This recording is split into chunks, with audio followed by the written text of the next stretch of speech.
de trabalhar com os textos multissemióticos desde os anos iniciais, para favorecer o entendimento dos alunos nesse tipo de texto, faz-se necessária porque os alunos têm muita dificuldade de entender o humor e a ironia que existem nesses textos. Aí olha aqui no segundo quadrinho, vamos ver. Será que isso vai dar certo? Claro que vai! O que aconteceu aqui nesse segundo quadrinho? Por que ele tá com essa cara? Fala, Thalita. É porque ele foi falar e aí ele mordeu e o chiclete é mole. Ele mordeu e o chiclete é mole? Será que é isso? Fala, Camille. É porque ele foi falar e aí ele engoliu o chiclete. Ele engoliu o chiclete? Todo mundo concorda que a Camille falou? Será que aqui é que ele engoliu o chiclete?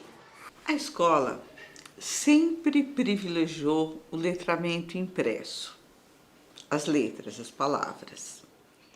Com o desenvolvimento das novas tecnologias, entrou no cenário a necessidade de desenvolver outras habilidades, que é a possibilidade de articular vários elementos e ler, interpretar e compreender textos multissemióticos. Mas o que são textos multissemióticos? São aqueles que têm muitos elementos. Você tem as palavras, você tem as imagens, os ícones, as expressões através dos desenhos, a navegação.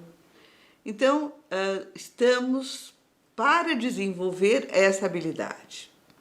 Por onde nós podemos começar nas escolas a desenvolver isso? Por exemplo, pelas tirinhas.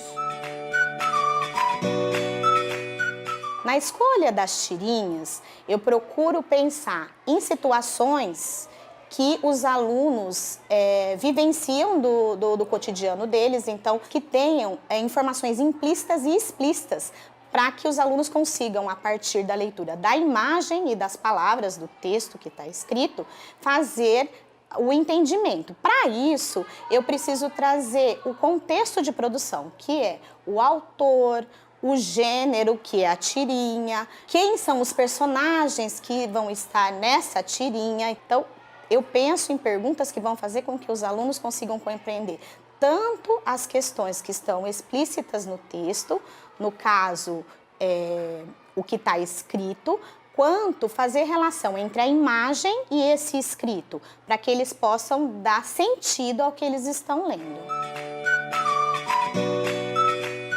Quando eu proponho uma leitura compartilhada da tirinha, eu pretendo, com as intervenções e com a conversa dos alunos, que os alunos aprendam com a ideia do colega. Então, eles socializam o que eles entenderam e nós vamos construindo juntos, no coletivo, a ideia principal que essa tirinha quer trazer. E aqui é uma parede mesmo? Será que é? Ô, Lucas, fala pra mim, como que dá pra perceber que aqui é uma parede, aqui é um quadro?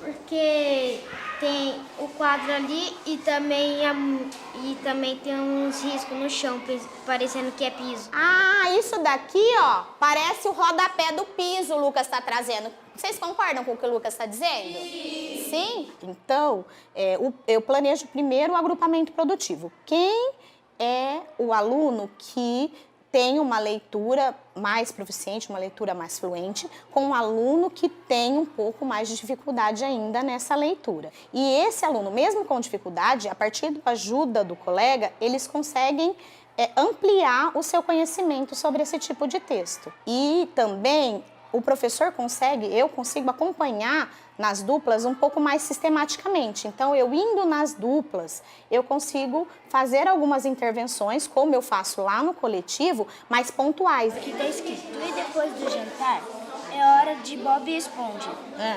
Ele falou Oba, mas ele pensou que era Bob Esponja o desenho. E aqui fala, vou processar minha mãe por propaganda enganosa, que ela para lavar a louça, não assistiu o desenho do Bob Esponja. Ah, e aí ela fez uma troca. Uma troca. Em vez de assistir o desenho, lavar a louça. E essa cara aqui dele, o que significa? De felicidade, porque Ele pensou que ia assistir Bob Esponja. A professora tem uma interação muito boa com as crianças.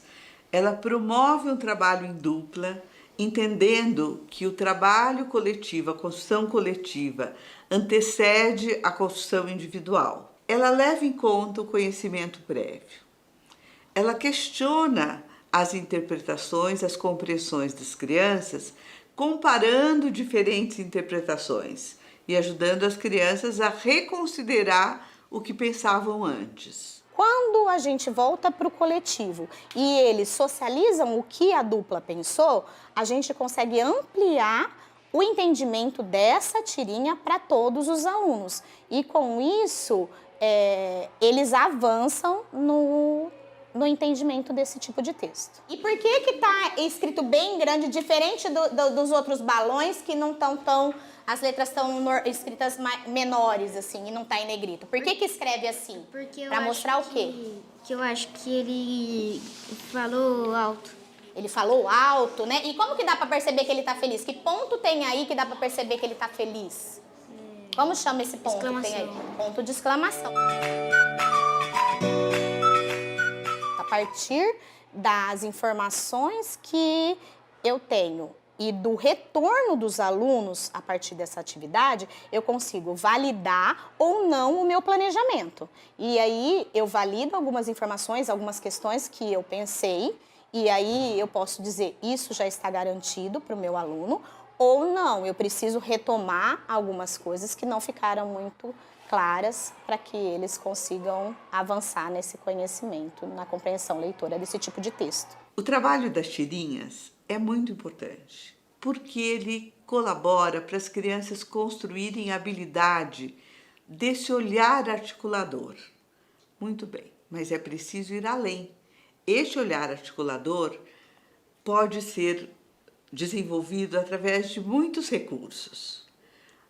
Construir vídeos de 1 minuto, fazer gravações, os podcasts, legendar fotos, fazer apresentações, explanações em seminários usando infográficos, mapas conceituais. Então, nós temos muitas ferramentas digitais que podem ajudar os alunos a encontrar formas contemporâneas, linguagens contemporâneas para expressar a sua voz. A BNCC veio para validar o trabalho que já é realizado nos anos iniciais e aprofundar a discussão sobre esse tipo de texto, que são os textos multissemióticos.